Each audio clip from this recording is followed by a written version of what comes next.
he, she, and they.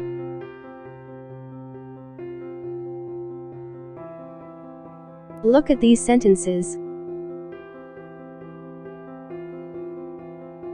Sarah has a doll, and Sarah also has a pet rabbit.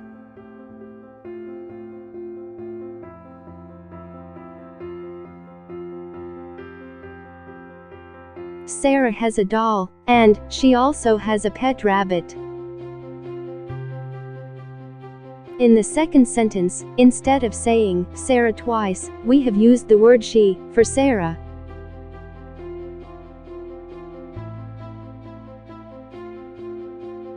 Babar ate the cereal because Babar was hungry. Babar ate the cereal because he was hungry. Similarly, instead of saying Babar twice, we have used the word he the second time. Babar and Sarah go to school together because Babar and Sarah are neighbors. Babar and Sarah go to school together because they are neighbors.